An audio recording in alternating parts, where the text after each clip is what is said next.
back from the world's longest left. Back on U.S. soil. Glad to say. Ooh, 30 hours of travel.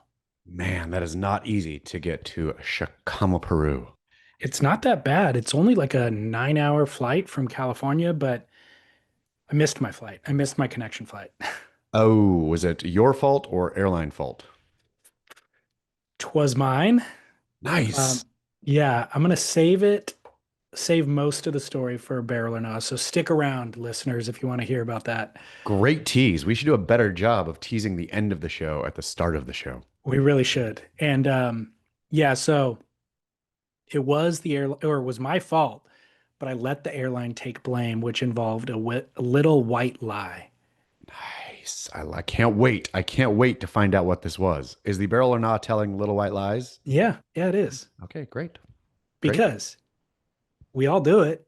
And in Yeah, this case, I saved myself 1,500 bucks a lot of money to save.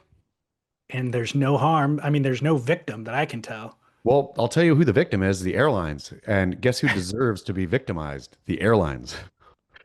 I don't think they're even victimized. They got my money for a seat and they ended up putting me on a later flight, which had an empty seat. So they got paid either way. It's not as if there was two full flights and they had to bump somebody and lost an extra 1,500 bucks. They got my money. I got a seat. This other seat would have been empty anyway. So I don't see a victim. That makes me more sad, though. I wish that the airline was the victim here.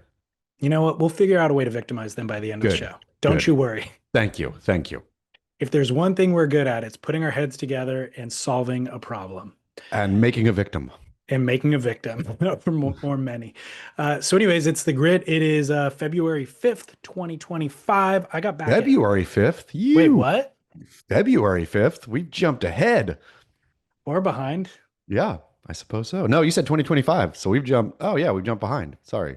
So, September 5, 2025. But look, I said that because I got in at 11 o'clock last night. Yeah. So, I'm a little bit not all there. What is the drive from airport to home for you? Minor. Okay. That's always 45, been 40 minutes. Yeah. Man, when you get land, especially after the long international flight, and then you have the 2 hour slog, the added bonus 2 hour slog back home from airport, or even if you're going somewhere and you have a 2 hour slog to where you're getting, not fun, man.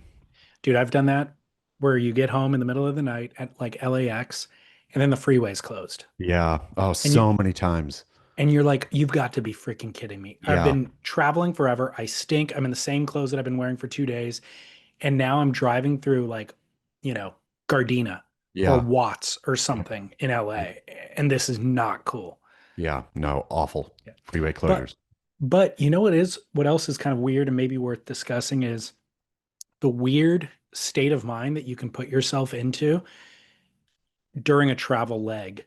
Like basically I shift into almost a fugue state where you're almost operating on autopilot and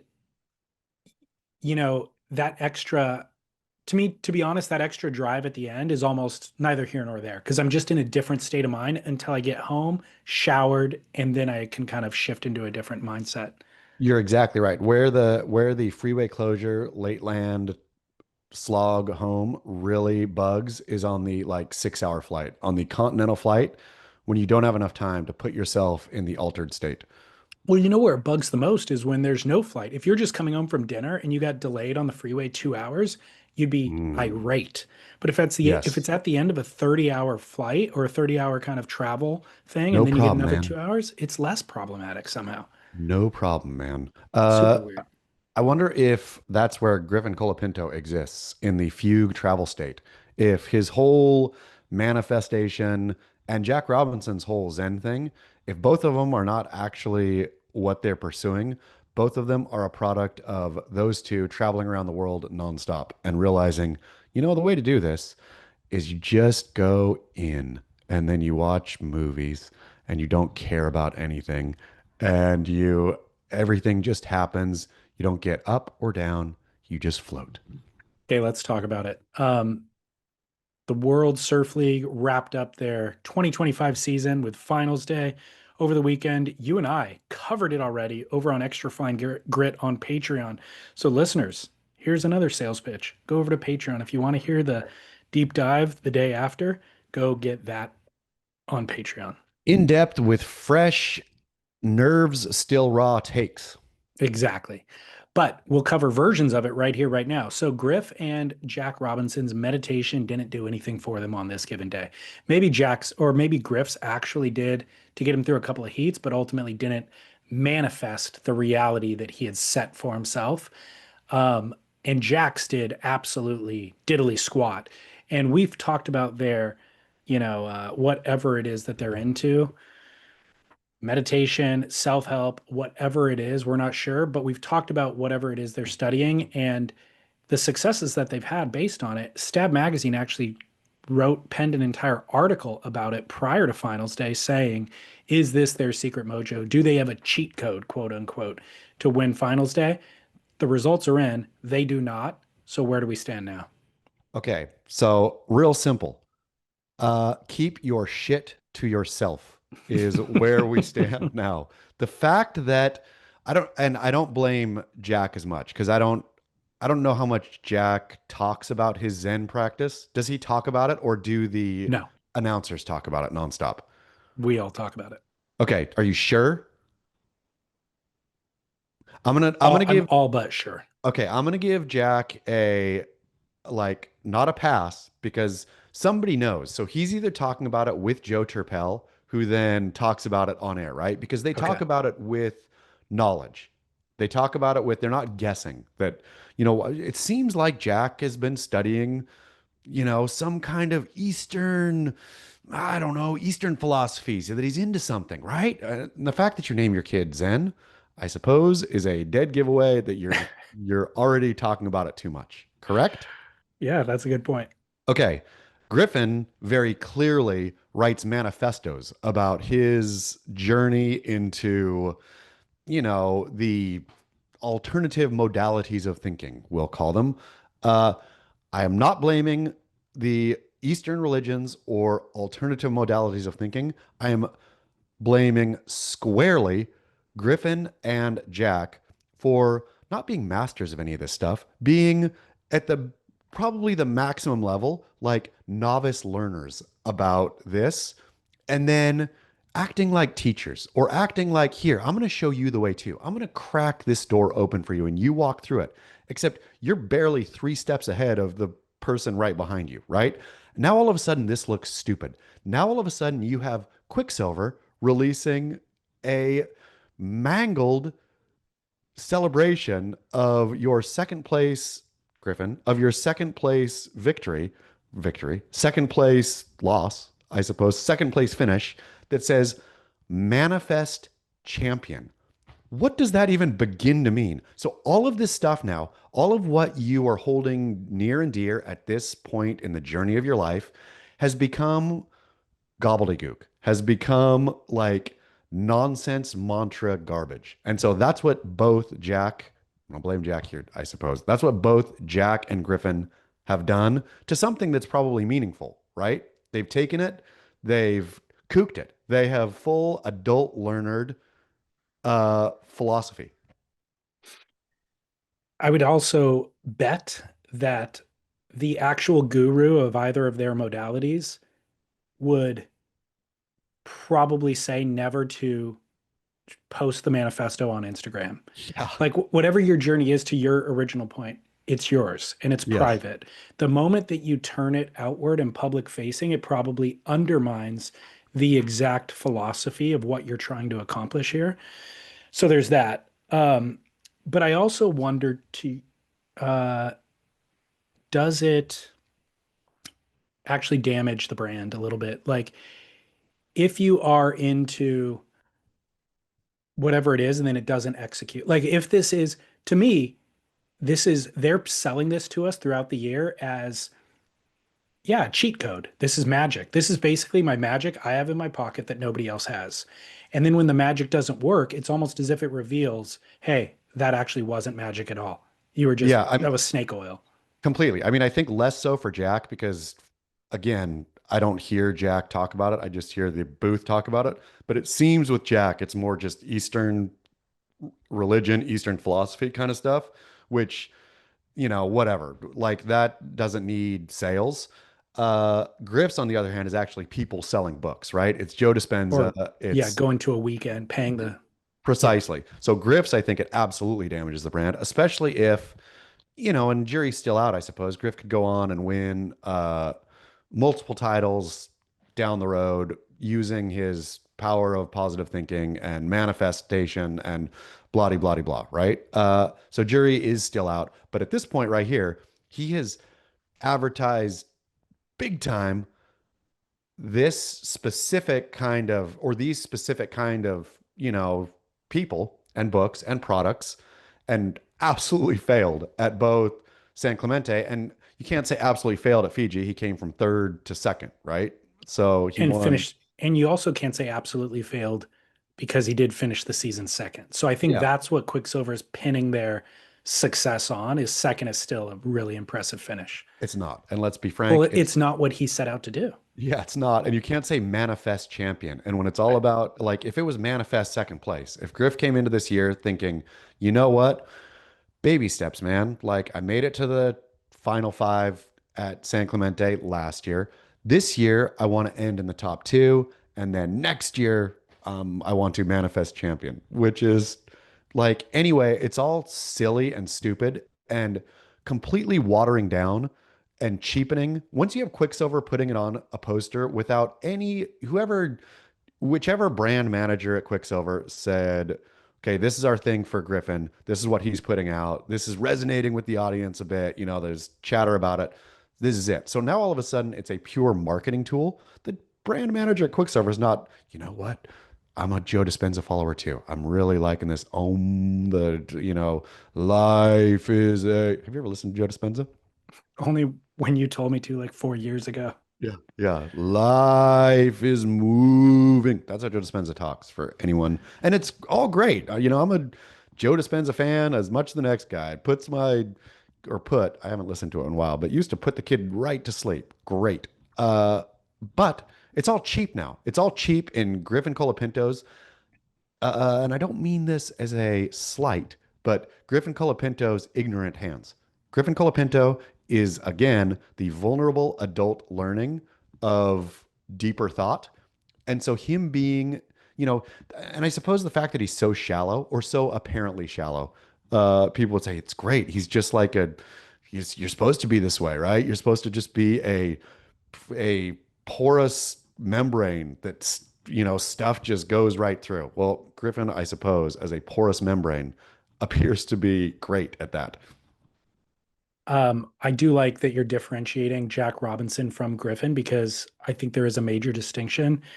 Jack, it feels like whatever philosophy he's practicing, it's to feel um, satisfied, happy, present, calm in all things. So He, it's not him trying to achieve like here's a goal that I want to set out and achieve and what building blocks and learning can I do to get that goal. It feels it's a like more life. it's a life. It's like Yeah. okay, my life is full of intense moments. How can I just be present to enjoy all of those intense moments? That's how it feels to me. Well, and I feel Jack again is, when they show him on the beach doing his like fire breath and all that kind of stuff, right? Like his all that. He's going to like yogic stuff, and I don't know what his hodgepodge of Yeah, Eastern stuff is. But it's not Griffin's. Griffin's is specific modern Western stuff. these Western, whatever, who are making a ton of money on this stuff, by the way, right? Yeah. Like I think a Joe Dispenza retreat costs tens of thousands of dollars. The other, I mean, this goes back to my favorite George Carlin joke, which is there's no such thing as a self-help book. Yeah, it's Once just once once you're reading a book that was written by somebody else, that's just help. yeah. That's no longer self-help, that's just help. That's the same goes for Griff is the Dispenza thing is all about you can do this on your own. You don't need anybody else. You can manifest your destiny, except you're entirely reliant on Joe Dispenza for Going creating either this way. thing. So Yeah. if Griff were to execute his goal, it would be Joe Dispenza's assist, Yeah. at that point. It's a team of people, and that's one of the people. But it also kind of reminds me of religion. Like, you know, people will win something and say, "Thank God I've been praying for this all along." But it's like, what about all those other losses? Yeah. Weren't you praying along the way too? And you lost all those times, but you're going to pin all your thanks on this one win? Or a tornado kills everybody in a town and somebody survives and they're like, "Thank God my kids survived. I've been so grateful." And it's like, well, did God also send the tornado that killed everybody else? Because I think they were praying too. I mean, It undermines the entire thing. totally. And I think, to that point, it should always be thank God for everything. I mean, it's for thank God for the bad, thank God for the good, right? Like if you're living in that life, or in that space, that's great, right? Being thankful in all things is great. Like sometimes I'm up, sometimes I'm down, but I'm not only thanking God when I'm up, right? I think is the way to flow through that. But also, again, like practice what you preach. I'm all or both practice what you preach, and I'm not saying that Griffin Colapinto does not practice or that Jack doesn't practice what they preach. But Jack No, is not preaching victory, right? your original statement was practice, don't preach. Yeah, I mean That's what it is. for them Yeah. in particular, like, and I don't think again, Jack doesn't, and Jack is not doing to exactly to your point. From what I can tell from the outside, yeah, Jack is not doing his thing to win a championship. Griffin, the only thing there is to it's success, right? It's manifestation.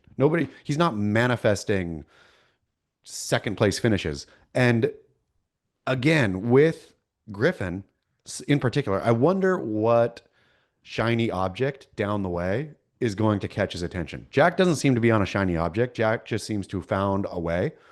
Uh, Griff seems to be, look at that ball bouncing down the street. Let's go see what that is. So follow-up final question regarding all this. We're claiming this was a failure of Joe Dispenza practice for Griffin Colapinto because he did not achieve first place. So moving forward, does Griffin Colapinto uh, trash all the Joe Dispenza BS, or does he and embrace something new, or does he just think I'm going to use this to do one better next time? I mean, I think he's so there. I don't see him, but I don't see him uh backing away from it. And I also don't see him ever being, not that he should feel shame about it, but once again, like the disconnect between who Griffin Colapinto is becoming, because Griffin Colapinto was basically a blank page when he burst onto our scene, what, how many years ago? 4 years ago? 5 years ago? I mean, like, when did you start paying attention to Griffin Colapinto as a surfer? I mean, because he was a local, well before he qualified for tour. Yeah, I mean, like you paid attention to him as much as you paid attention to any of the San Clemente Rippers, right? Yeah, He yeah, had he sure. he had maybe more talent. You were aware of his name, but then he gets on tour, So and 2018 was his first year, so 6 years ago. so 6 years ago on tour, and I remember seeing flashes of, oh, this kid's got something, right? Like, and then thinking flashes and flashes and flashes, but it wasn't until probably 3 years ago that all of a sudden this Griffin Colapinto was. When did the Matthew McConaughey do the Griffin Colapinto driving to the beach thing? Sounds like 3 years ago. Yeah, so around 3 years ago, now all of a sudden Griffin Colapinto is either being branded or branding himself as kind of modern mystic kind of guy, right? Uh, and I don't see him backing away from that branding. And because now I feel his sponsors have their teeth in that. And so once you have Quicksilver manifest champion, it's hard to back away from that. Yeah, I agree. Um, so And oh, and also I was going to say he seems very disconnected from the public perception, right?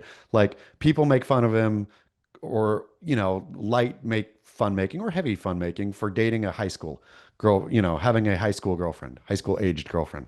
And then he hard launches the relationship by taking her to Disneyland and posing like he's at prom with her, basically. So yeah, unless Griffin gets to the end of all this and just starts laughing and says, I had you guys so good. You thought I was all manifesty. You thought I was dating a high schooler and caring? Ha ha, I got you all. It's funny. Then I'd say, okay, joke's on us, Griffin. Um, so imagine 6 months off. The tour now doesn't start until April. So these Yeah, guys and girls 7 months, I think. okay, so imagine having that much time off as the reigning world champ. So Yago Dora, Molly Picklum, they're the greatest, surfers in the world, quote, you could say, the best surfers in the world for this period of time, 6 to 7 months. Would you still feel the disappointment that you and I were talking about on Monday? Anybody who wants that conversation, go to Noble Rot. Um, yes. I think okay, so why this and this is I watched a clip of Molly Picklum getting off the plane, right? Yeah. And this is really rude. And apparently, I just don't have the right mentality, I feel. But I watched her get off or saw Instagram clips of her getting off the plane in Australia. I couldn't tell what airport it was. It looked like maybe Brisbane or something. It didn't look like Sydney, a smaller airport. Holding her cup coming out of the thing, and it was multiple shots, and then like kind of 10 people there looked like, yeah, she did it, bringing back home the cup. And what should have registered as this is a pinnacle peak moment. You are one of a very few people in the world. You are the best surfer in the world right now.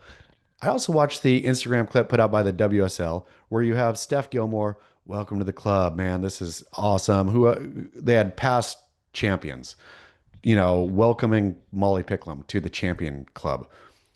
And the only thing I could think is this is so fake. This whole thing, like, how rude of that for me to think. But I just thought you achieved this minor backwater, nobody cares victory.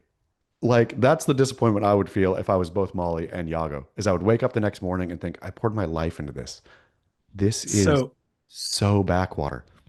So the conversation Chaz and I were having was kind of an epiphany, which is always disappointed in ourselves, never fully satisfied. Like even when we have everything that we had achieved or set out to achieve, there's still a dialogue in our head, parallel Ugh. dialogue going, you misused your time today. You could have done more, Yep. basically. Why didn't you do more? You should allocate your time better. You should try harder. You should be writing more, whatever it is. So yeah, this is the follow-up to that is if you were the world champ and you have 6 months to bask in it, could you actually accept that? I would think, and again, this is what I always think when I look at them. I would think, I cannot believe I wasted my life on this. Yeah, I get to surf around the world, perfect waves, but I have a really good ability. I could have been a legitimate something. I am now a surf champion. I don't think I would feel that. You wouldn't? I would feel, wow, I'm legitimately the surf champion, but kind of to your point, there's more to life. This feels frivolous. Like, can I set up a charity? Can I do like there's got to be something else I could be doing with my time. I mean, wouldn't you turn on TV after winning your surf championship? And again, this sounds so rude, but wouldn't you turn on your TV after winning your surf championship and accidentally stumble on the US Open tennis playing right now and see all these the level of competition so much greater. It's not arbitrary, right? The ball is either in or out. It's not a judging thing. uh, these athletes are having to fight through so much more to get to the top. And would you think, yeah, I'm a surf champion. I fought through like a couple of homeschool kids, I guess, whose parents were into it when and made them do it, I guess. And like all of it would just feel the whole sport, my whole victory would feel hollow once I started comparing it to legitimate sport. I wouldn't. I wouldn't feel it was lesser than tennis by any stretch. Really?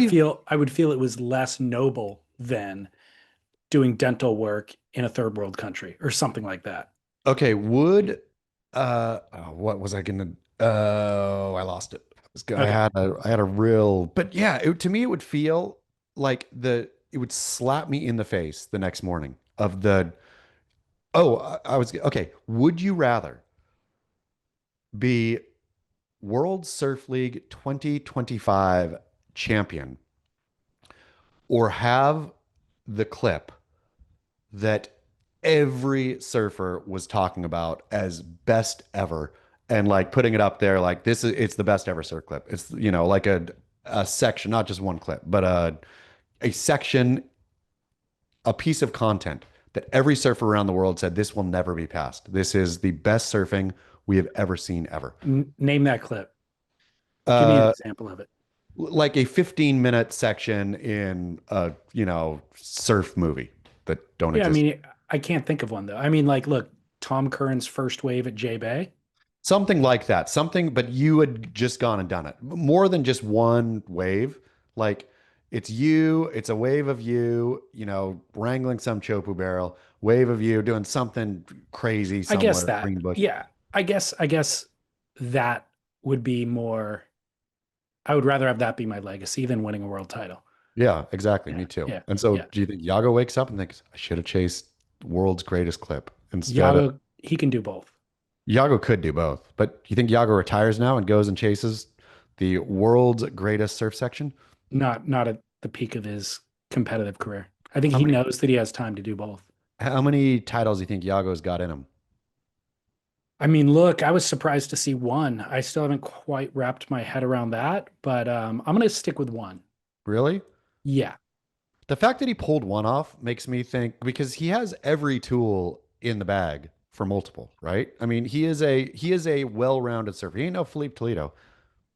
he's a well-rounded surfer. I just, despite him having the one, I don't see him with the same competitive steeliness as a Gabriel Medina. I think if Gabriel and John come back, it's kind of a whole different ball game. How old is Gabriel these days? Let's do our favorite game. I need to just leave Google up. Gabriel is no spring chicken. Neither is John. Not that Yago. 31. Yeah, 31 ain't no spring chicken, right? I mean, how old is Yago? Yago 28? Uh, Yago is 29.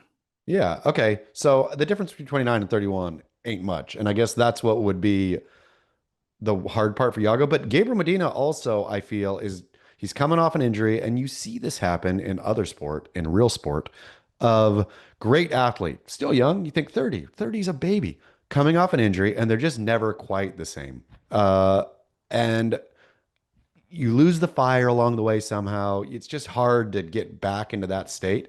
John, I think, flat out doesn't care. I don't think John wins another. Is John for sure coming back this next year? No, Yeah, no, he exactly. has not stated one way or the other. And so I think, as things lie, that Yago will go out and beat Jack Robinson, Griffin Colapinto, Ethan Ewing, name who's there, like left for could be for a couple more years before he also retires. All right, let's keep tabs. Name a number of titles. How many titles will Yago get? I'm gonna say two. Okay, I'm sticking with one and I'm giving Molly three. Yeah, I mean, I think Molly is she's got one now.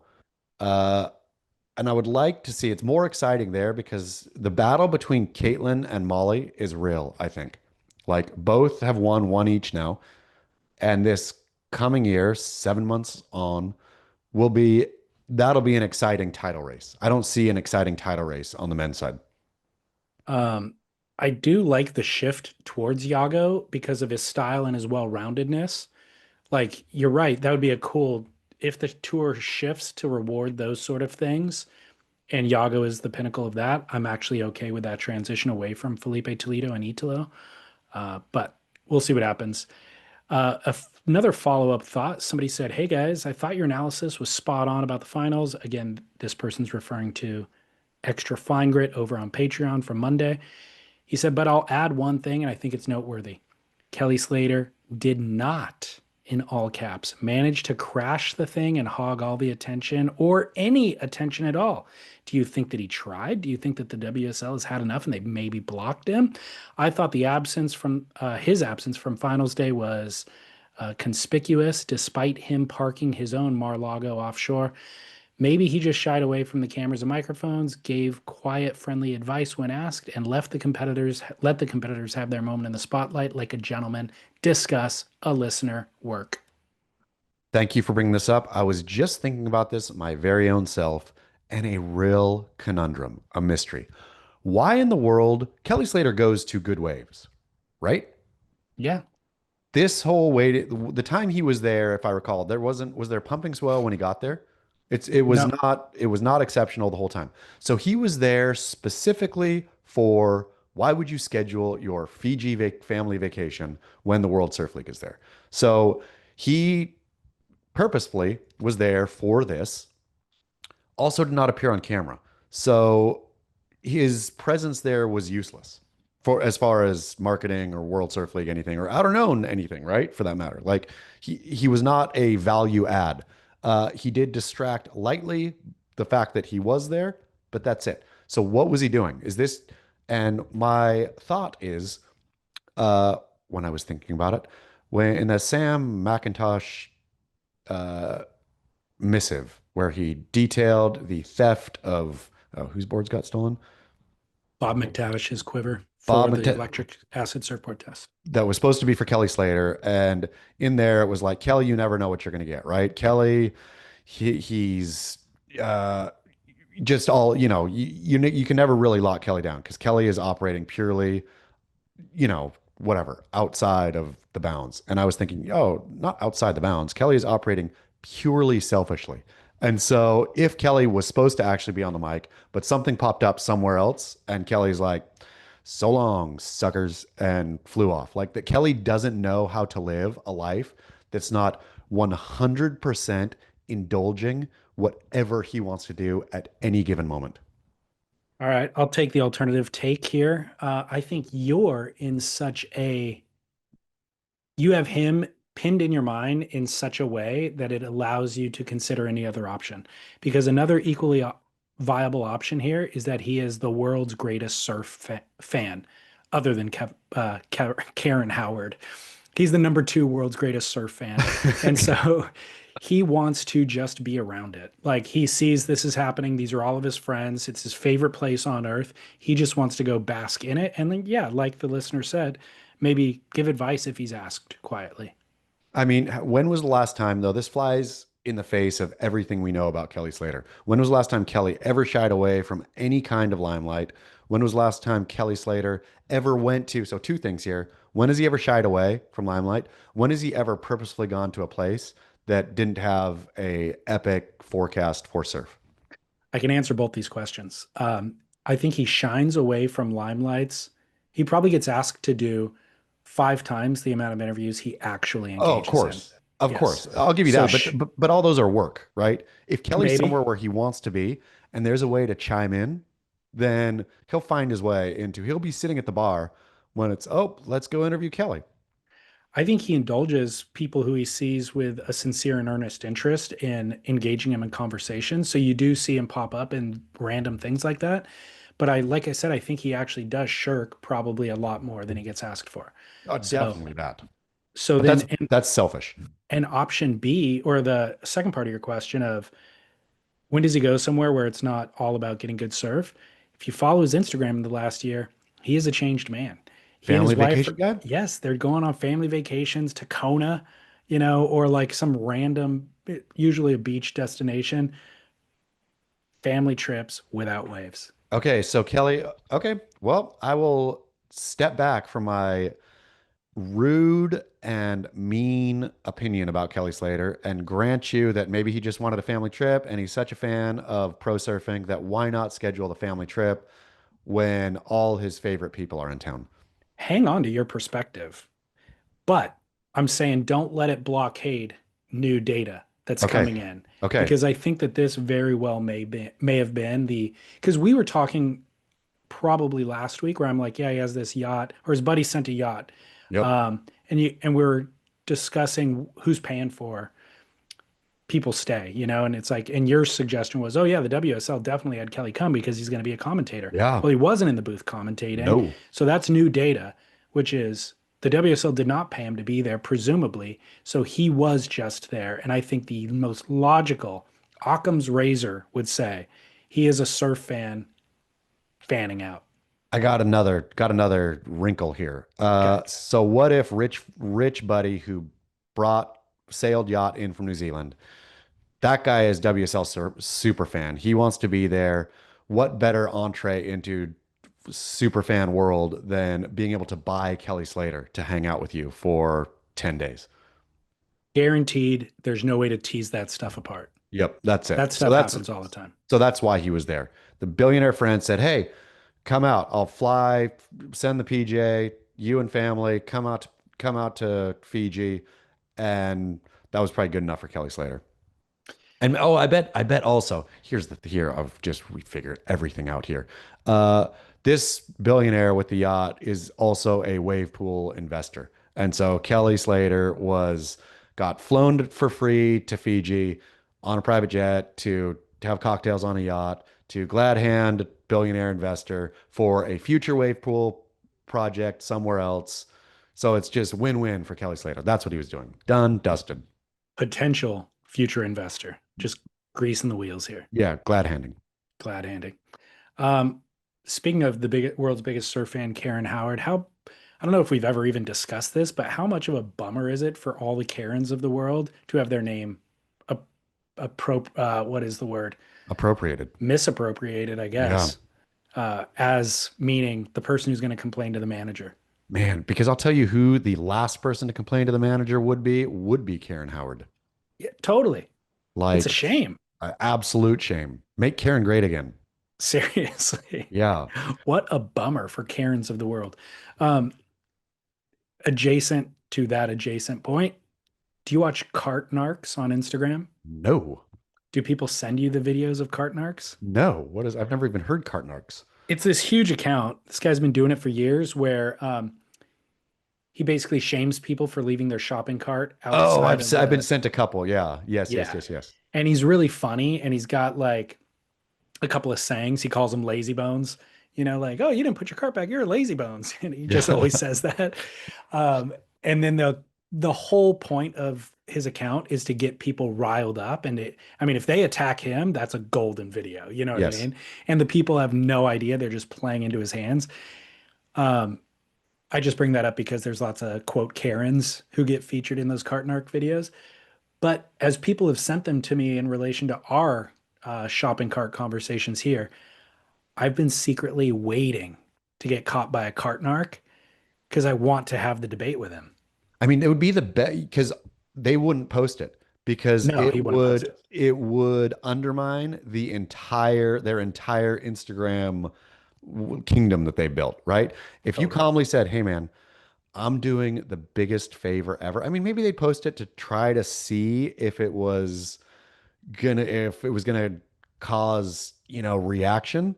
But once the reaction was, you know what? He's got a point. They would rip that video straight down. Totally.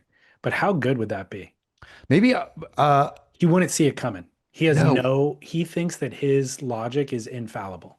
Do you think people are sending him videos and he's voice overing, or is he finding these people himself? So he drives around to various Target, Walmart, Vaughn's parking lots and looks for people, just sits in his car and waits for somebody not to put their cart back and then runs up and gets them.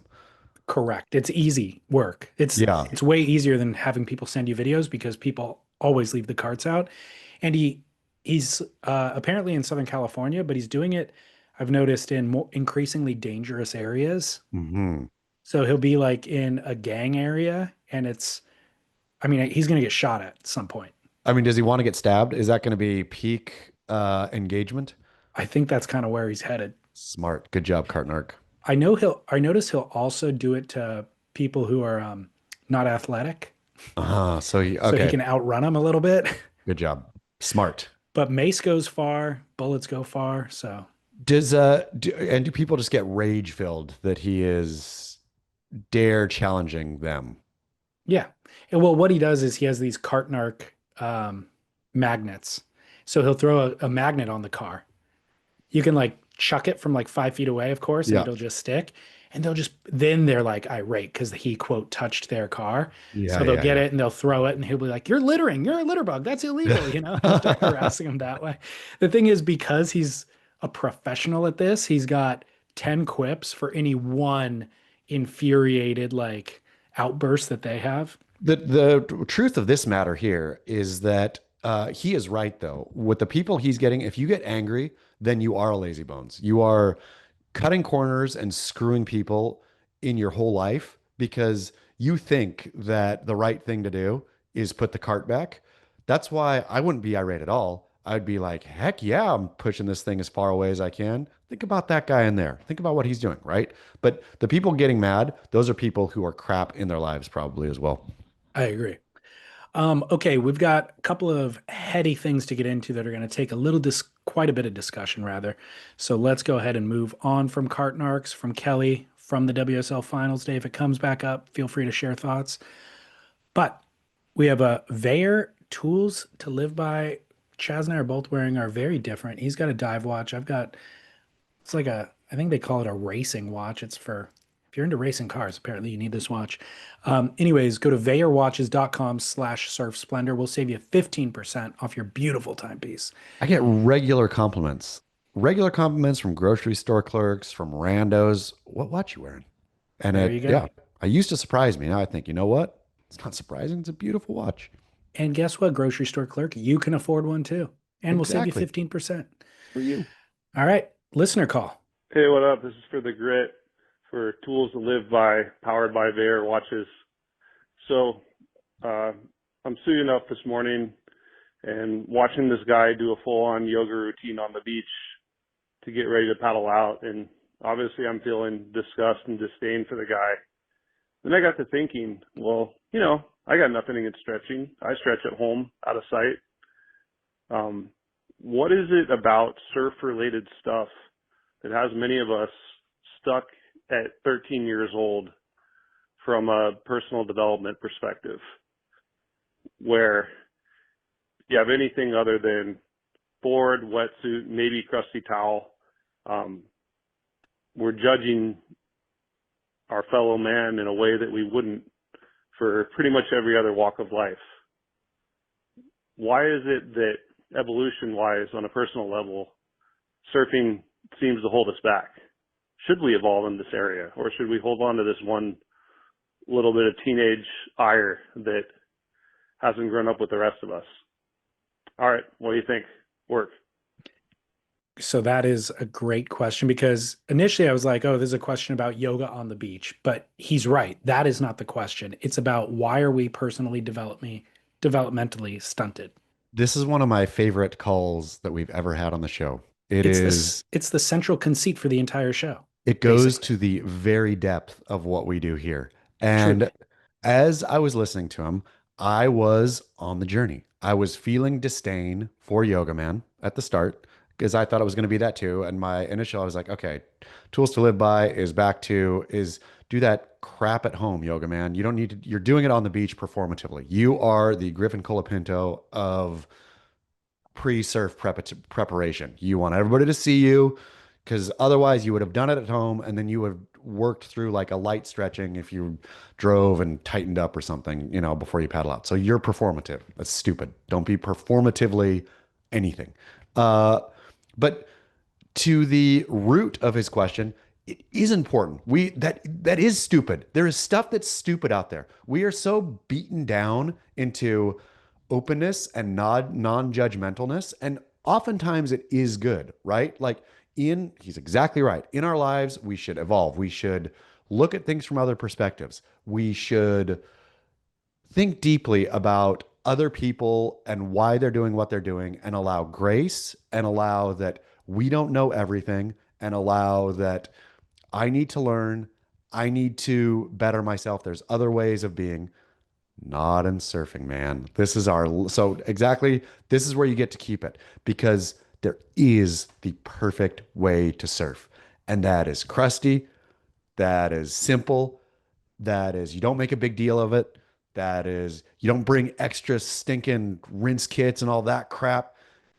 There needs to be a core, a coreness, a grittiness, a grit to surfing that doesn't happen very often in other parts of life. I agree. And I'm going to go a little bit even further into what you're saying, because I think that this really, what it boils down to is live it and be it.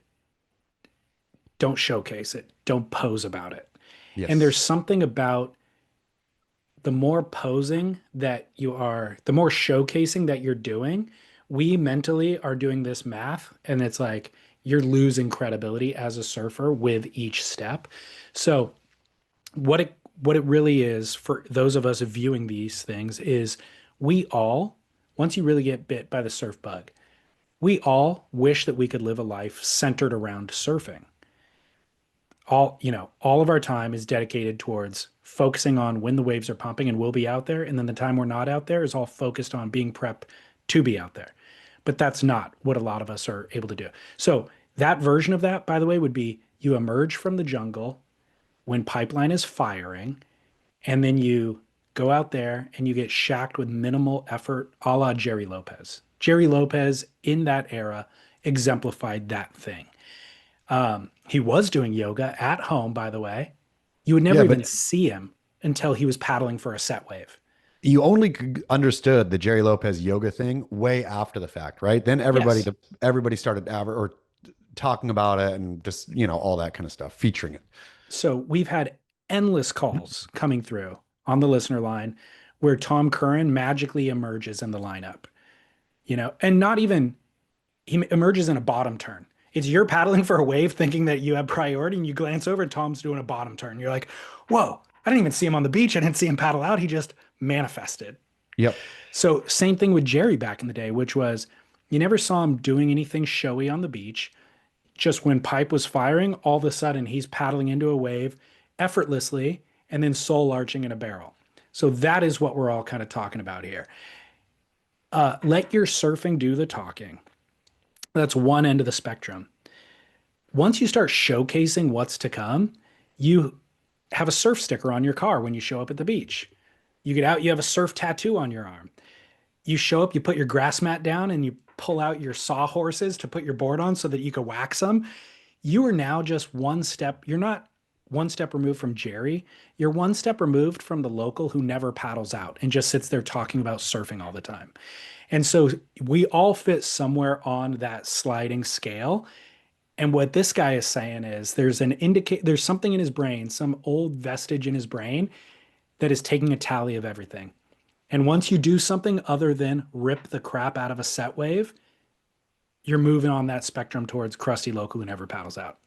Like, absolutely, completely. And I think it is this whole show is basically about keeping that crustiness, is about calling out the uh, fluff, the stuff we need to sand off of surfing generally, right? The stuff that Yeah. doesn't belong in this pursuit, which is yoga on the beach. Absolutely doesn't belong.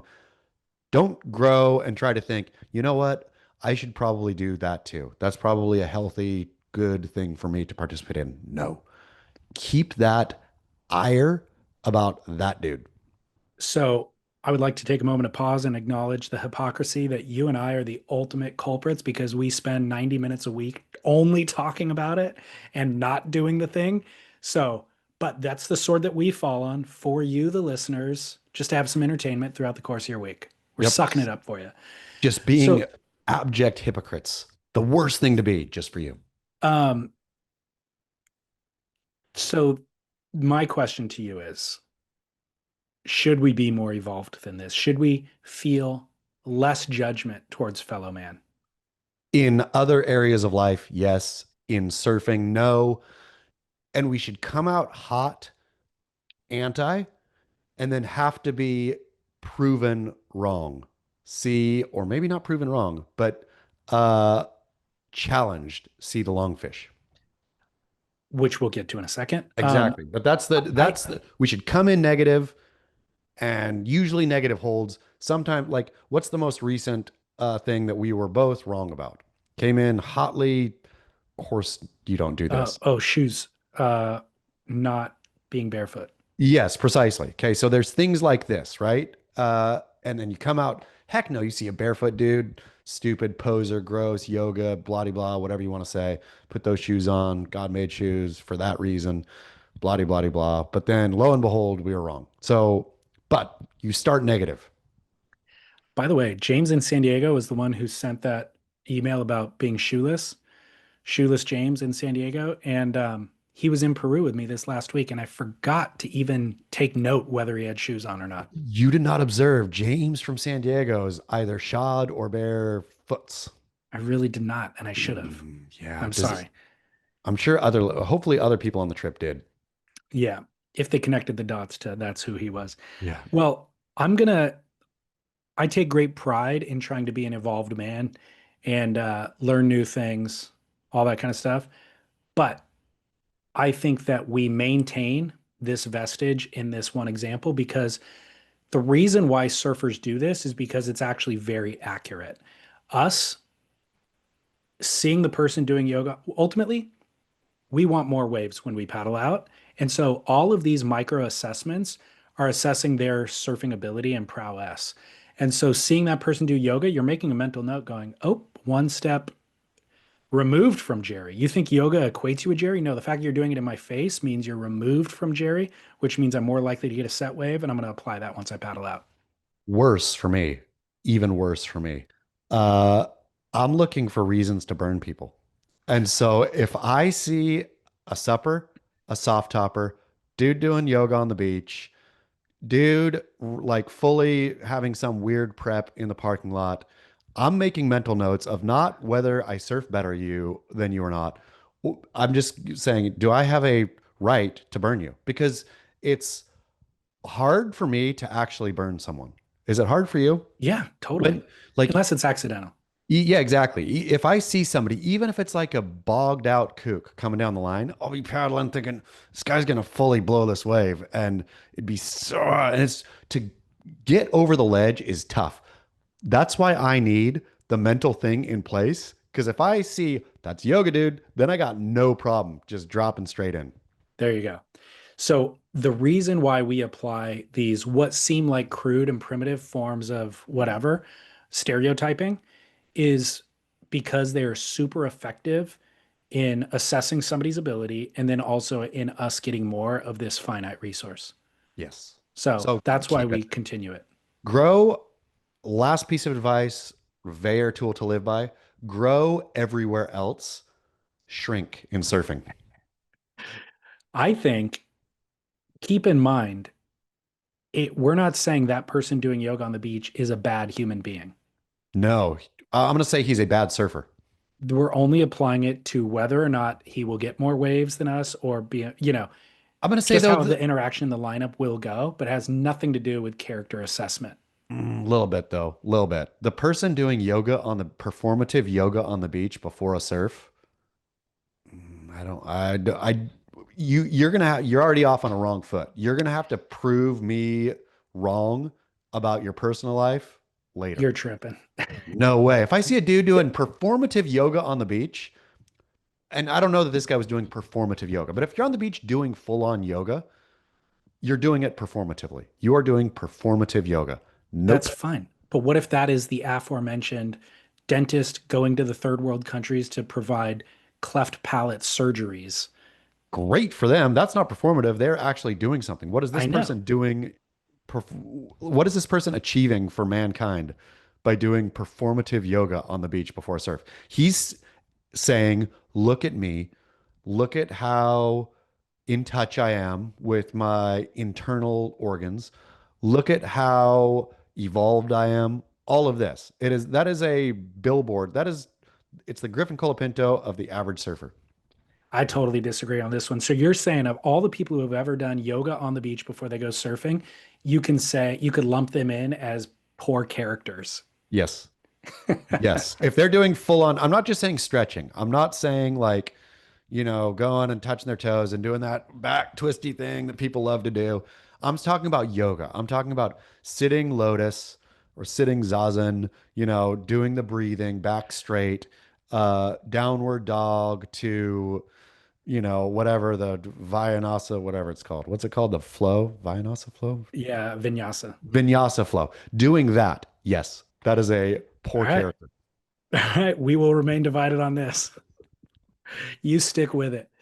Um, moving on to longfish praise. So this conversation's gotten a little out of hand. I As can't even keep up with the emails and DMs that are coming in for people praising boards between 7 and 9 feet and longfish. okay, and I read them. The ones I get also are DM'd, or the ones that come to both of us, or I'm sure you're getting a lot more than me. And usually see bare feet. Uh, I typically, when there's enough anti or enough you got it wrong, I see it.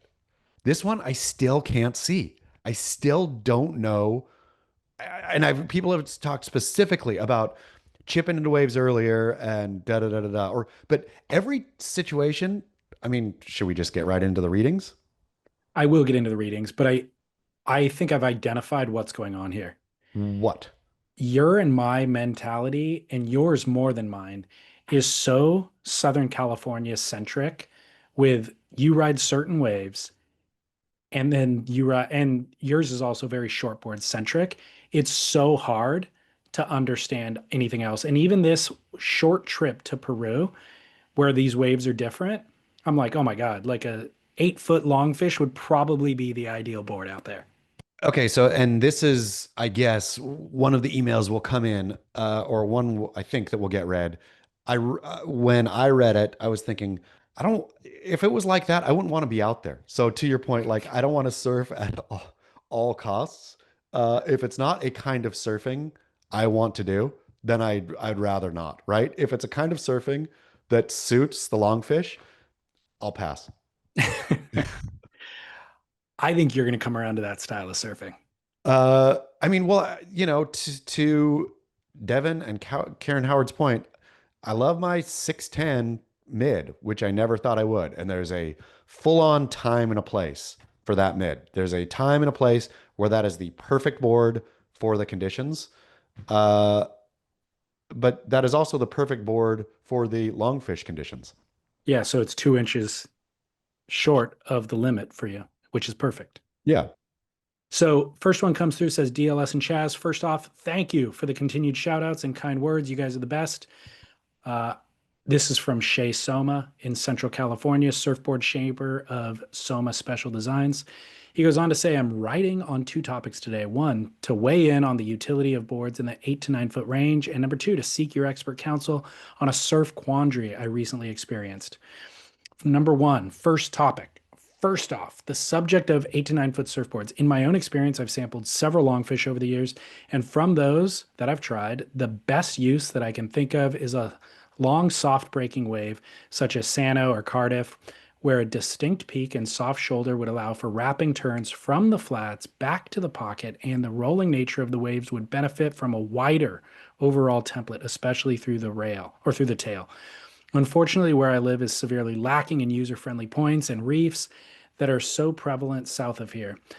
So for me, there isn't a ton of incentive to have one of these shapes in my quiver. The spots I'm surfing most around here tend to be mostly dumpy, fast, semi-closed out beach breaks or sectiony, tricky lefts. By the way, interruption.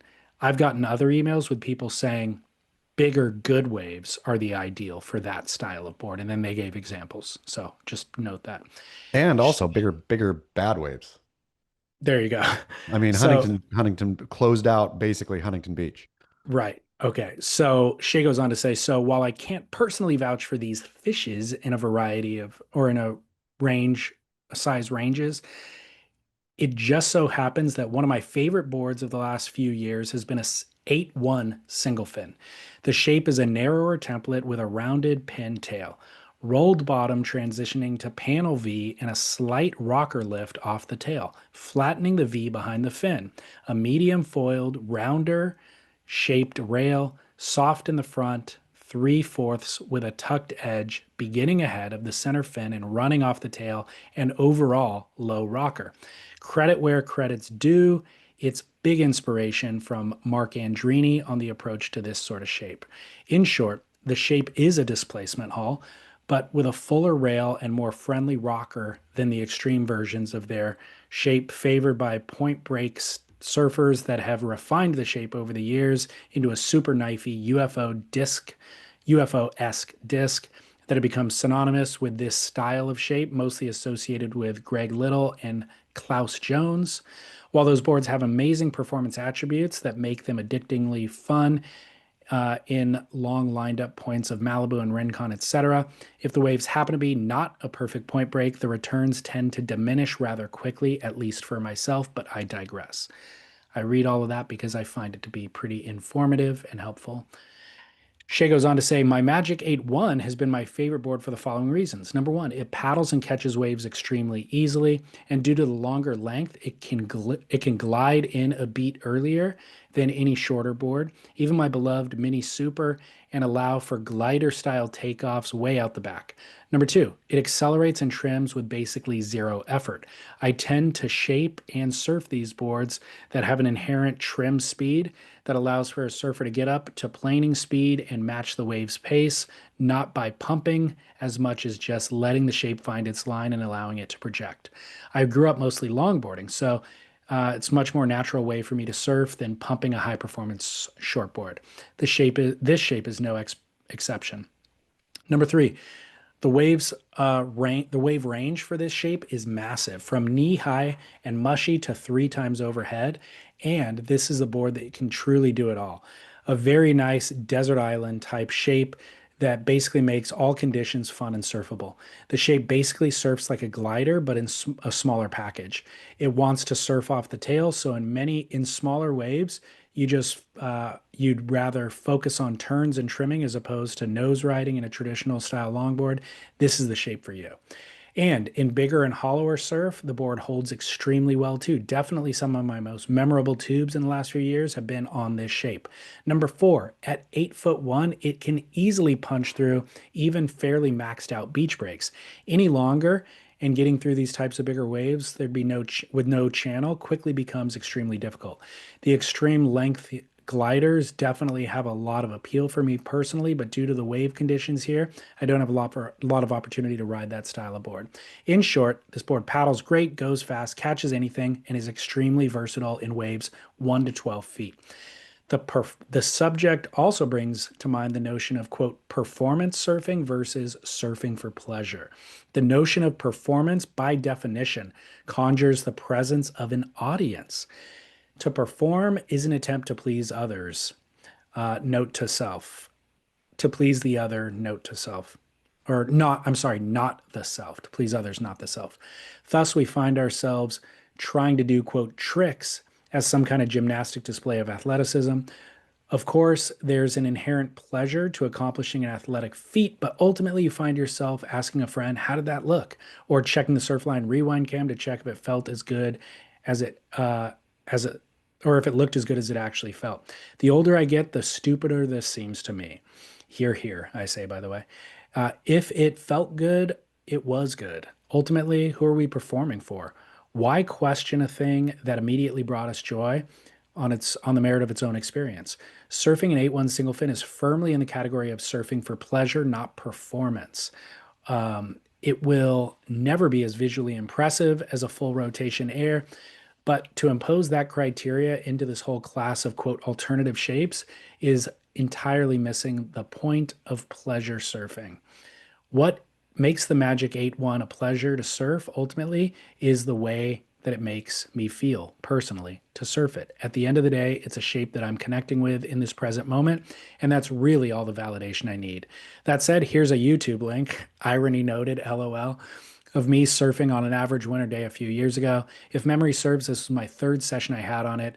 The spark was felt, but the love affair hadn't really begun in earnest. Forgive the lack of shredding per se, but hopefully the positive attributes of the design can somewhat be witnessed here. Shay Soma, thank you. Yeah, Shay Soma's love letter to the 8-1 made me think the hard cutting off the range between 7 and 10 was misinformed. Like that board, single fin, when you're out competing, with long boards for waves, and you don't want to ride a longboard, you want that kind of thing. Like I get that, right? It's not typically, if I have to go out and compete with longboards, something like that, I would also rather not surf, or I'll just go surf somewhere else. I don't personally enjoy longboard style surfing. I don't like to just catch a wave. I like the feeling of getting in the pocket. That's surfing to me feels good. Of the pumping, I suppose, is fun, right? But I completely understand Shay's point on this, and it sounds like a great board to ride, and it seems like something I would like to even try out just to see if my addiction to the pump is if I should branch out. Well, I guess I'm probably imposing my thoughts about you onto this conversation and to you, so you can clarify if this is inaccurate. But the way that I grew up surfing and the way that I think that you approach surfing is I'm on a shortboard and I'm looking for a critical section on the wave. So I'm going to take off, I'm going to do a bottom turn, go straight into the lip. That's kind of what I was hoping to do every time for 20 years of my life. And then I got to the point where I realized I'm not really riding very critical waves anymore, or I just don't have access to them as much as I would like. The conditions are often crappier.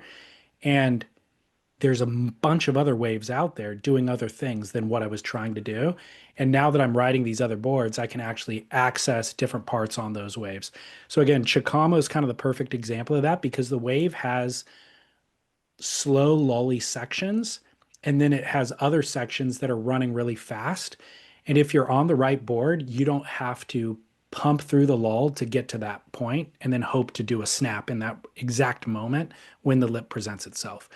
What I found was I was riding boards, and it seems like everybody else, almost everybody else on the trip, brought boards that allowed you to do what Shay's talking about, which is glide in on a lolly section and get to the feet, and all of a sudden the board is finding the right line, and then the wave starts running real fast, and you're already in that section, you know. And when you look over and you see somebody who is on a short board and they're struggling to even get into the wave, and then they get up and they're like chattering, like Huntington hopping, trying to get to the section that's going to run, and then they get to that section, and the odds of them hitting the lip at the right time are kind of slim to none unless they're really, really a good surfer. You're just like, I want to be done with all that anxiety and just be in the right spot, and the board unlocks all that basically. Mm-hmm. Sounds So, nice. well, anyways, Shay goes on to deliver his second point, which I'm going to let you read because this was a long email. This is a whole second topic. And thinking about your wanting to be critical, real quick, I suppose growing up and surfing more or less organ closeouts, I was only ever looking for any time one of those closeouts accidentally ran. That's what I was looking for, right? And so that's like, suppose what I still look for is just a nice running section where I can just get the pump going and then maybe, dude, try something at the end. That's like my ideal, like the root of the way I grew up loving to surf. So Me too. Yeah. I mean, that's it. It's just like anything that runs. But okay, second topic, Shea Soma. I was surfing a less frequented reef alone the other day. After about 40 minutes of having it to myself, a younger surfer who I recognized as a local Grom, but as will become apparent shortly, did not recognize me, paddled out and immediately back paddled me, sitting just slightly deeper than me and taking the first wave that came our way, which I'd been waiting for at least 10 minutes. This is especially awkward as we were the only two people surfing. The wave was rather short, maybe 50 yards long, max, and the takeoff zone was extremely tight. So we were basically sitting shoulder to shoulder. As he approached the lineup and was about to backpedal me a second time, I let him know I wasn't having it. I kept it pretty tame considering the blatant disrespect that was on full display, saying, "Hey man, that's not cool," while paddling deeper so as to keep my position or my place in the rotation. And block him from taking the pole position. He immediately let me know that he was a local and questioned my credentials. Where'd you grow up? And further, where'd you go to school? Tough questions, and I knew I was in a pickle at this point because the truth is, I did not grow up here. I grew up in Orange County and only moved to San Luis Obispo like many a transplant before to attend Cal Poly Slow. But that was in 2003, so what do I do? I admitted I grew up in Orange County, but added that I'd been here uninterrupted since 2003, over 20 years now. Having seen this Grom over the years and knowing I had only one card to really play, I followed up with, "Just curious, how old are you?" He sheepishly copped to being 25, not as much as a Grom as I thought. And I let him know that I'd been surfing here since moving here at age 17, which seemed to create a kind of detente for the remainder of the session. So, my question for you: who has more claim to a wave, the person who has been surfing that particular wave for longer, or the person who happens to have been born closer in proximity to said wave? I would never claim to be a Central Coast, quote, local.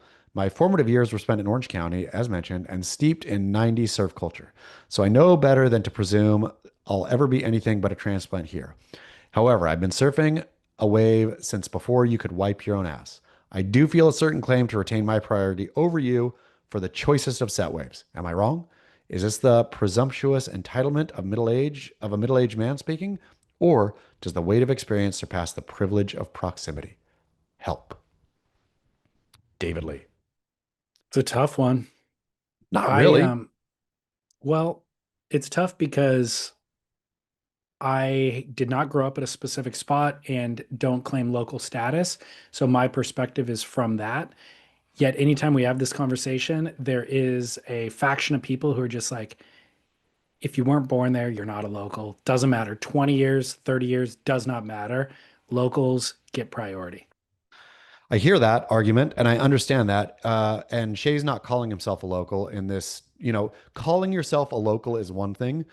I think the root of this is, do locals always get the best waves? And I would argue that's where it breaks down. Shay can't call himself a local, but I would also say Shay gets better waves than this guy because Shay's been surfing this wave longer than this guy. So sorry about it, kid.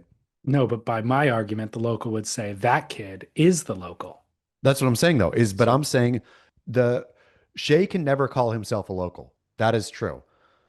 I'm putting the caveat in locals, the quote local doesn't always get the best waves. In this case, there is a dynamic here where Shay has been surfing this wave longer than this local. Shay time gets served.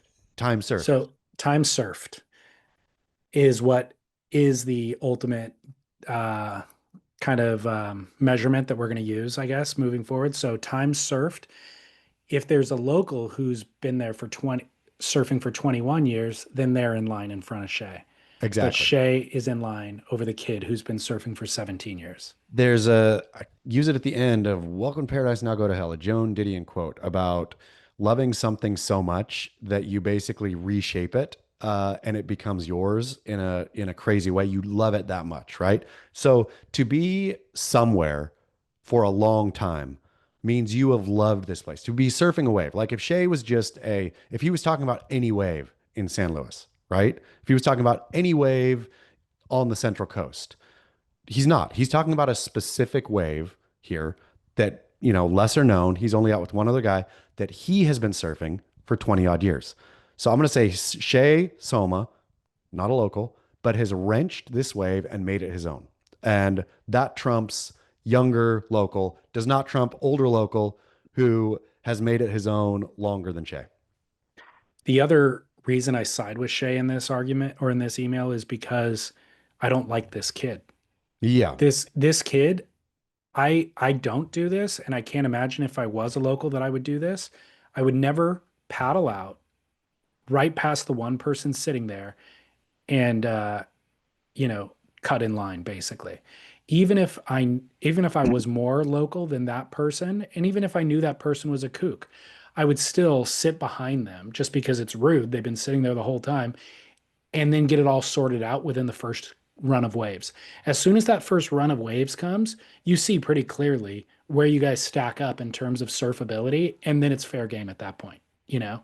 I think this is a specific case, though, to a weird wave that nobody surfs. Like growing up, Oregon coast, wave I surfed, I was 99, 98 out of 100 days, the only person out there. The one time, a couple times a year, I'd walk down and see somebody else out there surfing. It was probably less than this, but I mean, probably a little bit more than that, but not much. I was almost always surfing alone. And maybe other people surfed it when I wasn't surfing, or, who knows. But the times I surfed, I was alone. Anytime I walked down the trail and saw somebody else in the lineup, I would feel a get beat it kook. And I would go paddle out and take any wave I wanted, right all over them. Like I pretended like they weren't there. I would try to annoy them just by, and I was a suck ass surfer. But I think it's that feeling specifically anchors down on waves that other people don't surf. Yeah, you're right. I can't imagine that scenario now that you say it, and I wasn't in that headspace at all. So I could definitely have my opinion shift based on that. That's But when you feel like when you're the only one surfing a wave a lot, that wave becomes yours. And then when somebody else is on your wave, you're like, not happening. This is well, my the wave. the other detail at play here is if it is breaking off of a rock or something like that, if you've surfed it enough, you can take off deeper, more critically, all that sort of stuff. So if this young kid paddled out and he saw Shay, riding maybe that 8-1 or something where you can't necessarily take off as critically as this kid who's on a shortboard, this kid might have just said like, I'm just going to go sit deeper and more critically than he is. And if that means I'm up first right, then that's his problem. So there are other things at play here, but I think that having a dialogue is probably going to benefit Shay. Shay's going to be better with words and reasoning than that kid is, and he could easily apply this time surfed equation to this kid. And I mean, I think that's again, that is the final answer here. Time served trumps being born somewhere. Yeah, You still don't get to call yourself a local. That doesn't matter. It's you get the waves, or you can take the waves. I like if the kid is being an entitled dick. I like also layering in a little bit of shame on him, or just like an insult or two, like, hey, good for you. You happen to be born here in a Yep. place with a college where there's transients year in and year out. Like, reality check, buddy. Get used to it. And by the way, I've been here longer than you, you know? Boom. Something. Hammertown. Yeah, exactly. Because it is a little bit absurd to be living in a college town and then complain when transients show up. Absolutely. It's completely absurd. And yeah, I mean, that's just ludicrous, in fact. Yeah, it kind of is. Okay. Vare, was that Vare? No, that was not Vare. But thanks But anyways, Vare. that was also a tool to live by. And I It think was this is a exactly. universal time served in the caret greater than, less than. Time served a specific spot greater than being born at that spot in Okay. terms of wave catching In or terms in of wave terms of, catchers. yeah, in terms of Okay. rights. All right, very good. Well, good work. Let's go to commercial break and we will be back with Barrel or Nah. All right, Chaz, welcome back. We haven't have we solved all of the English language is gay retarded conundrums? No, we have not. Have we not received any don't say gays? I've gotten a few that I don't know, just don't feel worthy Okay. at Well, times. dear listeners, please, I'm hungry for linguistic action. I agree. Yeah, don't say gay absolutely is one of my favorite things to debate. And yeah, no, they're not coming in as frequent. It's obviously when we're doing a segment every week, then that populates more, inquiries or submissions. So we haven't been doing it, therefore getting less submissions. But then I do get submissions that are kind of like, eh. Yeah. Okay. So Well, do better. listeners, Do yeah, better, dear listener. listeners, if you're interested, I mean, do you want to do one? I got one in my notes that I didn't read to you. Let's do a quick one. Okay, let's do a quick one. DLS and Chaz, lots to unpack with this one. It certainly seems inappropriate. However, I don't know of any viable alternatives. Do women use, quote, slump buster to refer to men? Or do they have their own unique term? Would love to find out. Keep work. Cheers from your favorite Illinoisan blow-in, Jonah from Barrington. Jonah, Slump buster. what's a slump buster? I've never heard this in my life. Slump buster is you haven't maybe you went through a breakup, maybe you haven't been laid for a while, and then you hook up with somebody to bust the slump. Uh, You uh, almost use okay. So a she, person to have sex with just to get out of your slump that you've okay. been in. Okay. I mean, I'd say, yeah. So I see why you didn't bring this one up because there's nothing wrong. There's nothing wrong with the phrasing or there's nothing wrong with the word. Like there would only be debate in the action of doing True. of using a person. Right. Like is using a person ever, sure if they're slump busting with you too, I suppose, then all good. But if you are using a person to your ends, that's never good. So uh the woman who does our video editing for this show, I actually sent this to her, forwarded the email to her when it first came through, and I'm like, hey, any insights on this? Like, do Yeah. girls use this? And she laughed about it. She's like, no, I've never heard that term before. And no, girls definitely do not have um, a similar term. Actually, I'm trying to remember. She did add another point, but I don't know if I could pull up her email quick enough to reference it. Um, she said it's more emotion. It was basically, from what I recall, saying women are doing this more emotionally. You know what I mean? Like it's not to get laid, quote unquote, as much as it is to like get into into an intimate connection with somebody. Was kind of the thing. Great. Well, So, yeah. Slump Buster stays, but doing it goes. okay, apparently, Slump Buster doesn't even stay because you didn't even know what it was. No, I've never heard. Uh, Well, okay, I just pulled up her email. She said, I've actually never heard that term, but I'm not opposed to adopting it. I think we usually say something more like, quote, it was the first sex I've had in like X months, and then shift into talking about the guy or how things are going. So it's a bit more relationship focused. We might talk more about the slump itself and needing to get out of it. Same vibe, different mission. There we go. So yeah, I don't know. Hey, reality is Chaz and I can't speak very much on this in long-term relationships. Nope. Tough. So yeah. Thanks, Jonah from Barrington, nevertheless. Yeah. And yes, send in your submissions, by the way, for Don't Say Gay. Okay, barrel or not, telling a white lie. Boom. Okay, I'm gonna say telling a white lie. I'm gonna say it's a no. Yeah, barrel, straight up barrel. It's that kind of what's it called? Honesty, cruel honesty, or ruthless honesty, or whatever it is. Radical. Radical honesty. That's not the way you don't help someone when somebody says, "Do I look good?" and you say no. That doesn't help them. If like there's times when white lies are absolutely necessary to both keep the peace, right? Or to make somebody feel good, or to get things flowing the way they need to be flowing, to not just be a weirdo curmudgeon. Radical honesty is a no barrel, right? Yeah. I mean, it's just facts. Like if and I'm not even talking about your wife or girlfriend or boyfriend or husband or whatever says, is hey, I really worked hard on this. Do you like it? And you say no. Like obviously just hurting somebody's feelings, but out in the world, there's all kinds of times when, oh, I'd love to talk to you again. I'd love seeing you, right? All this kind of stuff is just necessary. White lies, barrel. I hate to agree. There, Goes against my youthful upbringing, yep, but Judeo-Christian ethic. it is the lubricant that, because I think the rule of don't lie, uh, there's a superseding rule to that. It's not just about lying.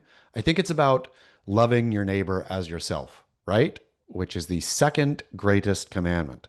You don't love your neighbor as yourself by, I don't want to, I mean, I guess I would love my neighbor as myself if I was always disappointed in them and critical of what they were doing and thinking they could do better. That's how I love myself. But in general, that supersedes the lie, right? And I'm not saying bald face, do something lie that's going to push them like, you know what? You are so good at surfing. You should probably quit your job and become a professional. Like, don't do a white lie that harms somebody. But no blood, no harm, no foul. White lie. I agree. The white lie serves a real purpose. Yeah. Now, the problem is everybody has to decide what makes it white versus black. And that's the slippery slope here. Is I So know a lot of let's get into your specific, because I would okay. argue that a white lie that's self-serving is starts inching toward black, right? When you are Yeah. telling a white lie to somebody to get something in return, now we're fair well down the slippery slope. Okay. So, So me and two other people, we had a group of 30 in Peru. wow, 30 Yeah, listeners came on the 30. trip. Yeah. Yikes. Yeah. And it's one of the few places in the world that can handle 30. You know what I mean? Like the wave is so spread out. It was like not an issue. But we were traveling back in a couple of different groups. So it was myself and two others who were on the first van and flight out of Trujillo. So you fly Trujillo to Lima, and then you go your separate ways from Lima, depending on where in the US you are. So, those two guys, they're Northern Californians. And so we were going to separate out of Lima together, but we flew Trujillo to Lima. And then my flight was like in 2.5 hours, and their flight was in 3.5 hours. So we had time to burn in the airport. So we are in the domestics hall in Lima, or in Lima, correct. And we're like, we got more than 2 hours to burn. Let's have dinner. So we sit and have dinner. And I'm looking at my watch thinking I've got an hour until I get to my gate. That's plenty of time. So I'm going to wrap up dinner now. I'm going to go to my gate. I have an hour. What I don't realize is I have to clear customs and go through the whole checkpoint, clear customs, go through security again, then go through passport control again to And then get into the American, internationals. and then special American security oftentimes too. But in my mind, this was domestic. Like, I know that's true, but I was like, this is domestic because it's Trujillo, and now I'm in Lima. And so this, I didn't consider all that added time. So 1 hour leaving the restaurant to get across the airport was not enough time ultimately. So I show up at the gate. And by the way, I realized the mistake that I had made 20 minutes or pretty quickly in. And I'm just like running through the airport, sweating, just full of panic mode. So I show up at the gate and the plane is still there. The gate's closed. The door's closed. And I'm like begging Yeah. these girls working at the gate. I'm like, you guys, the plane's right there. Like, please let me in. Please let me in. And she's like, what, are you on a connection? I go, yeah, I'm on a connection from Trujillo. And she looks at my ticket. She goes, oh, that was on time. I'm like, yeah. She's like, so why are you late? That was like 2 or 3 hours ago. Like, why are you late? And I was like looking at her like blank for a second. And she goes, did you get held up in immigration? And there is the white lie. So I was like, yes, yeah, please just let me on. It wasn't my fault. Like, please let me on. And ultimately they never open the gate, or they never will reopen the door. That's gotta be a law, because there's no amount of arguing that you could do at that point. It's closed. It's closed. But because it was now not my fault, now they're going to rebook me for free, which they did. And I basically I got home 12 hours after I should have gotten home. So it wasn't the end of the world. But if I admitted fault, I would have had to rebook my own flight. And I actually looked up what the flight was, and it was $1,500. Okay, so here is an addendum to, like, okay, white lies are barrel, obviously. I'm gonna say gray and almost dark gray lies are also barrel when it comes to institutions and corporations. And uh, when the Supreme Court ruled that corporations are people, nope, they ain't. They're out to screw you all the time. The only thing we can do is screw back. And I'm saying, if you're screwing a nonprofit, then bad for you. And I'm not saying like lie, lie, lie, lie. No black lies here to corporation, but anyone who's trying to get your money, any entity that's trying to get your money, fair play. You do what you do to fight back, because it's a fight. Well, so often with corporations and airlines specifically, you end up on the getting screwed side, and there is zero recourse. Nope. So any opportunity you have to jab back, you got to kind of take. You got to take it. And you got to take it not just for yourself, because this, again, is not what I said. When a white lie dips into self benefit, that's when the slippery slope. When you take on the airline as an individual and get yours, you're not just getting yours for you. You're getting yours for the rest of us also getting screwed. You're doing a benefit for humanity. The other reason I could justify this white lie was she presented the lie. Like, I would never have, my brain doesn't work in such a way that I would have thought of a lie to present to her to get what I needed. I wouldn't have thought that would have even been a reason for them to rebook you. I would have thought it was, if you got held up in immigration, that's on you also. Sorry about it. Like, well, we don't control immigration. Immigration is, you should have allowed yourself enough time to both get caught up in immigration and still get through. How much self-loathing was going on in your heart when You would you, not believe the amount. yeah, like knowing that not only is going to be more time away from family that you've already spent a lot of time away from, not only is it going to be a ton of extra money, it was all because you were an idiot. I have not felt that level of self-flagellation Yeah. in at least 10 years. How long did it take to abate? Or right when they rebooked you, were you like, okay, So bullet dodged? that was a level of relief once you get rebooked and you know the timeline. But it did not abate until I woke up after a night of sleep. There was a hotel right there, like walking distance outside of the airport. So now I have my board bag with me again because they would not open the door to put me on the plane, but But they they held take your up the luggage plane off. for 45 minutes. Yeah, to get your luggage off. There was another guy who was on standby they didn't let him on, but apparently they put his luggage on the plane. So he and I both were together in this mission and they had to take both of our luggage off. So we literally waited 45 minutes and that plane was held up that long when they could have just opened the door and put me on, Oh man. which Yeah, is that's insane. So I ultimately got my luggage, then went over and rebooked the ticket and saw the hotel right out the window.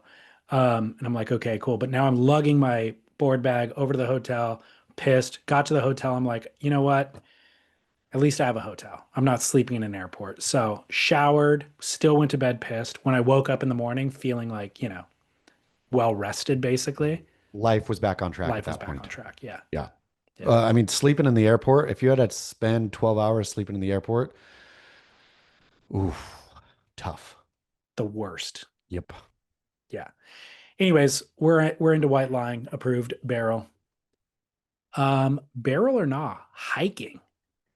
My girlfriend thinks this is a fun recreational thing to do together, but I've got to say, we're not really putting in strenuous effort. And I've seen a ton of true crime documentaries where people get killed on hikes, barrel or not, hiking.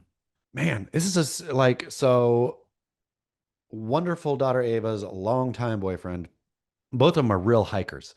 And you get out into nature and you hike and da da da da, and we'll go when we're out there with them and da da da da. For my whole life, I think a hike, even when I was a little kid, again, Oregon, right? Beautiful trails everywhere, trees, forests, let's go on a hike. I've never enjoyed hiking personally. I see the appeal. I've never enjoyed it. So I'm going to have to give it barrel because a lot of people enjoy it. The enjoy hiking gene is not in me. Okay, I'm going to separate this into two thoughts. Walking, great for the health. Walk daily if you can. Hiking, great if you are deep in the woods. Like going to Zion and hiking the Narrows is an incredible experience.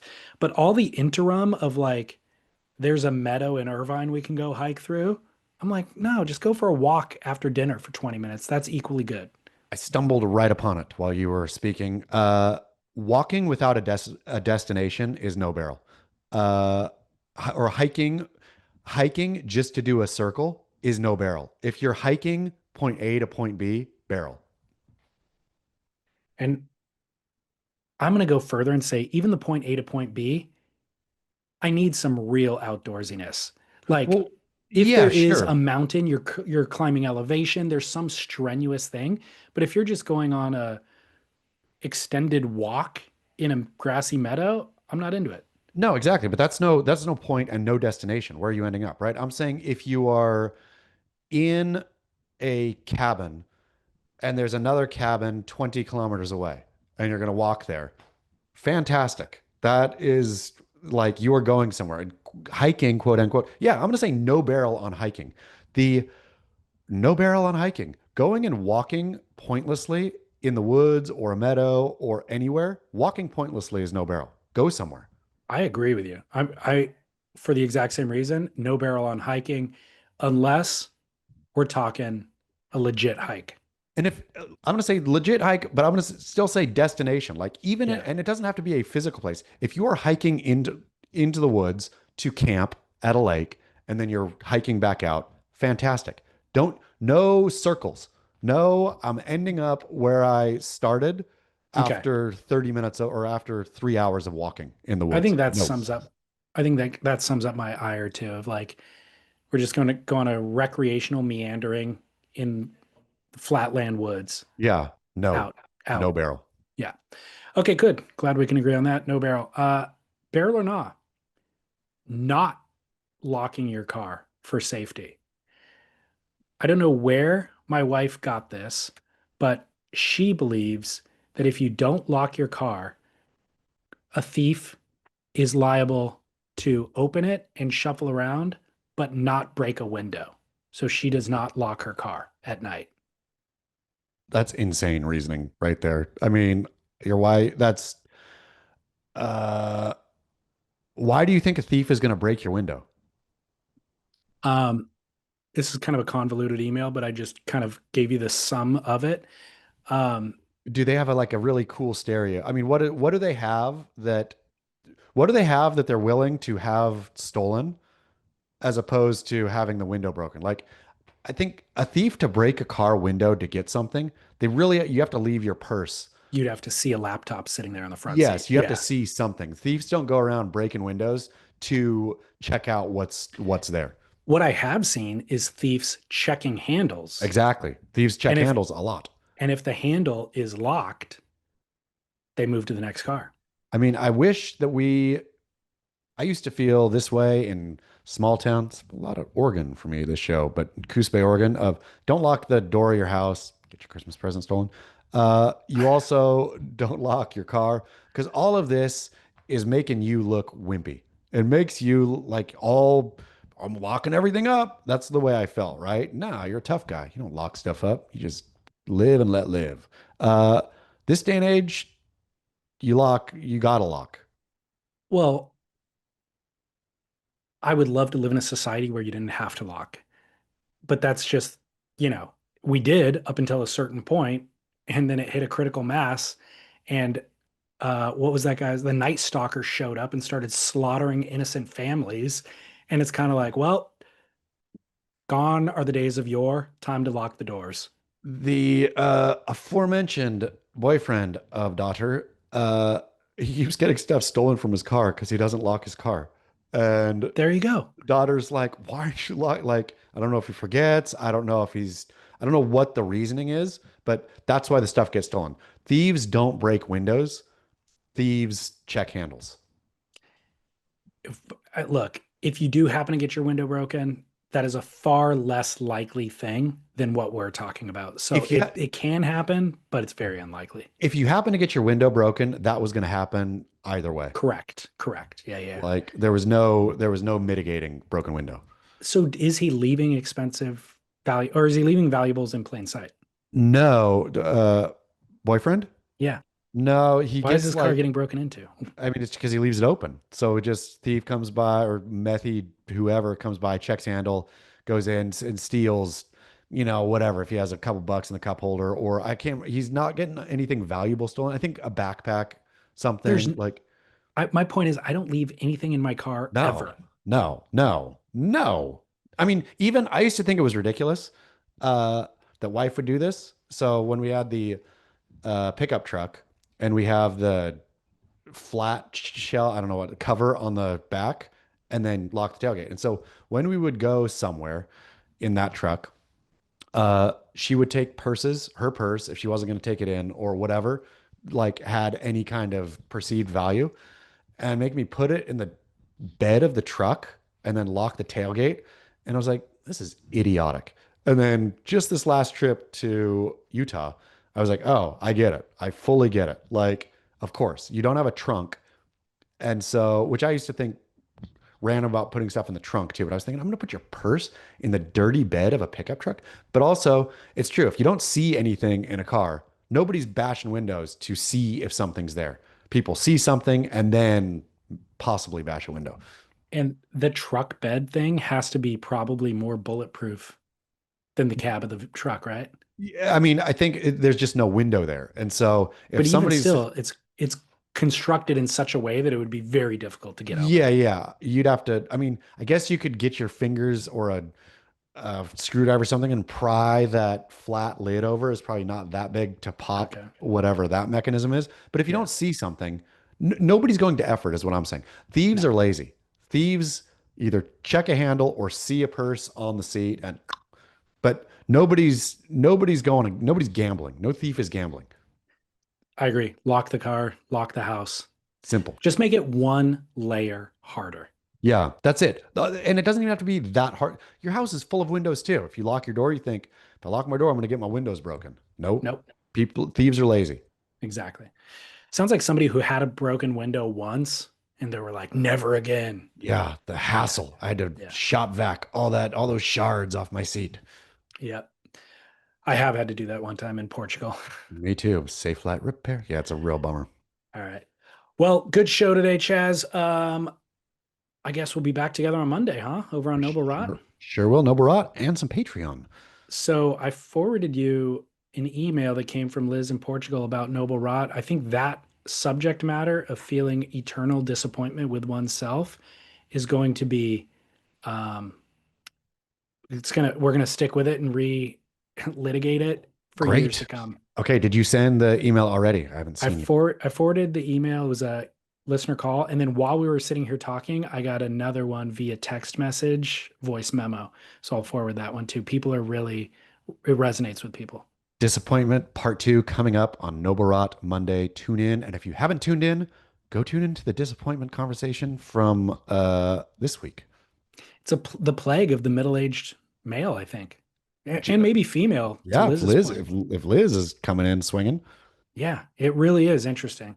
great. Okay, well, can't wait to re-engage.